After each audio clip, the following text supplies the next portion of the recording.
सांसारिक तौर से अगर कहा जाए तो मुझे एक बात बहुत अटपटी लगती है हमारे समाज की, कि जब लड़की बहुत समझदार हो जाती है कि वो अच्छी समझदार हो गई है तो कहते हैं इसकी शादी कर दो।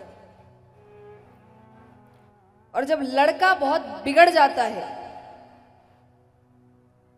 कि माँ बाप के हाथ से निकल गया, तब कहते हैं इसकी शादी कर दो, जिम्मेदारी आएगी सुधर जाएगा। तो वो अपना घर बार छोड़कर किसी को सुधारने आ रही है, उसका अपना कोई जीवन, अपने सपने नहीं है। और चलो 1% आप कहे भी कि भाई अच्छी चीज है अगर वो सुधर जाए, चलो मान लिया, लेकिन अगर नहीं सुधरा तो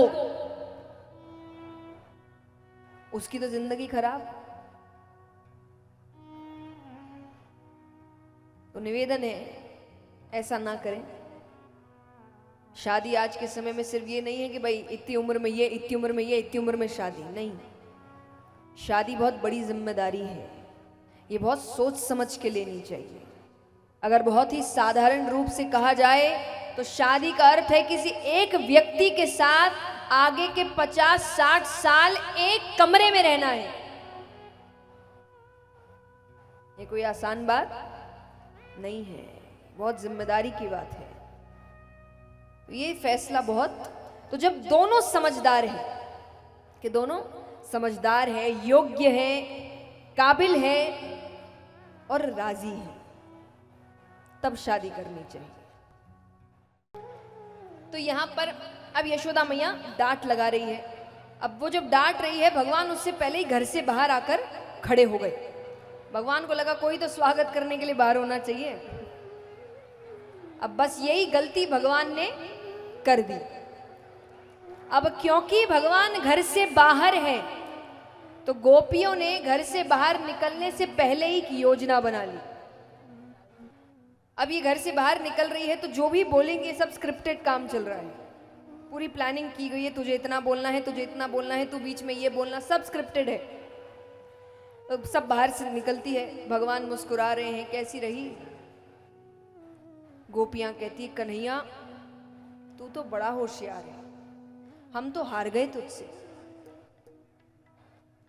दूसरी कहती है अरे हम क्या, पूरा ब्रज ही कन्हैया से हारा हुआ है, सब पढ़ाया लिखाया है। हाँ, पहले भगवान को चढ़ा रहे हैं। तो वो कहे कौन ही जीत सकता है कन्हैया से।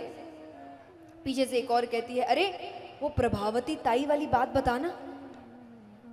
अच्छा, पहले तो प्रभावती ताई कौन है?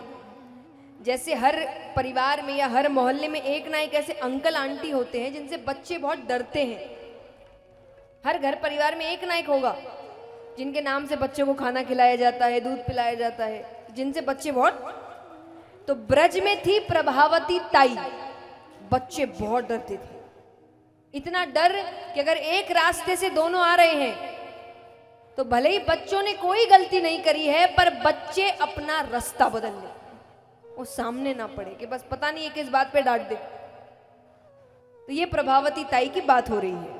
तो गोपी ने कहा कि अरे प्रभावती ताई वाली बात बताना। दूसरी कहती अरे छोड़ना। अरे बता बता। कन्हैया ने कहा अरे बताओ बताओ, डरो मत। बोले कुछ नहीं, वो कल कह रही थी कि कन्हैया सिर्फ तुम्हारे यहाँ ही चोरी करता है, मेरे यहाँ तो नहीं आता, तुम लोगों ने छूट दे रखी है, तुमसे तो डरता है, तुमने तो सर पे चढ़ा के रखा है, मुझसे तो डरता है। भगवान कहते मैं डरता हूं? वो कह रही थी, हम नहीं कह रहे।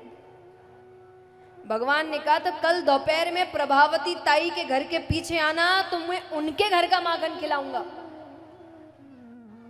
गोपियां कहती ठीक है। अब गोपियां दौड़ी दौड़ी प्रभावती ताई के पास गई कि ताई संभल के रहना, कल दोपहर में कन्हैया चोरी करने आएगा। वो भी संभल गई।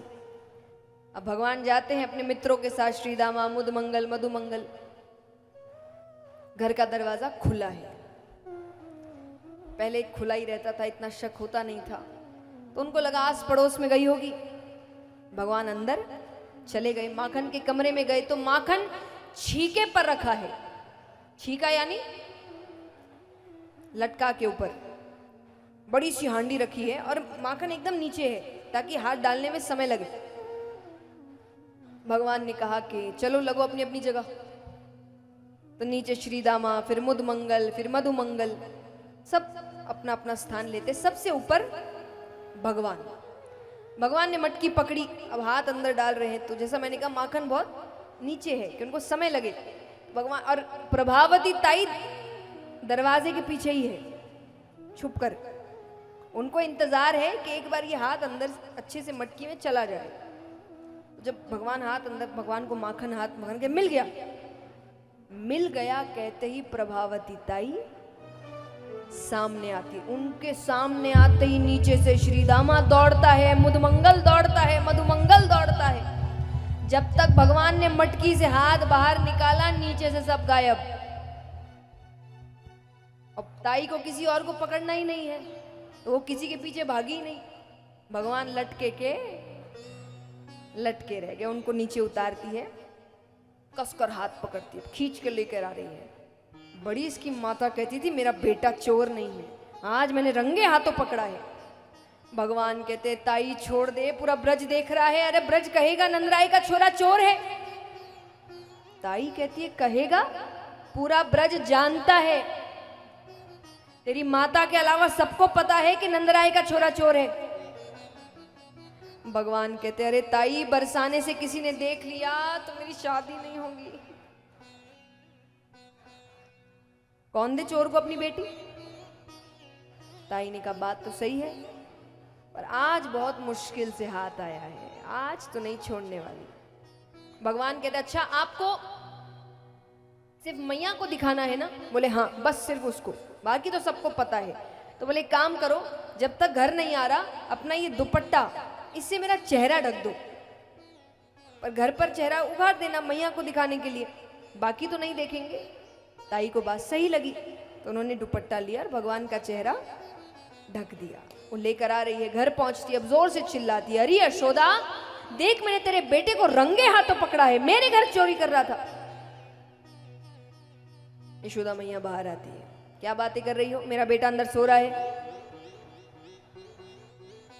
ताई को लगा कि कमरे में गया होगा, बोल करके सोने जा रहा हूं, खिड़की से निकल गया होगा। ताई ने कहा सो रहा है तो बाहर लेकर आओ। तो सेवकों को भेजा कि जाकर कन्हैया को लेकर आओ। 1 मिनट 2 मिनट, ताई बोलने ही वाली है कि देखा, इतने में से कमरे में से भगवान आंखें में, हाँ मैया, इसे कितनी गहरी नींद से उठा दिया। यशोदा मैया कहे मैंने कहा था ना वो सो रहा है, उसकी नींद खराब कर दी।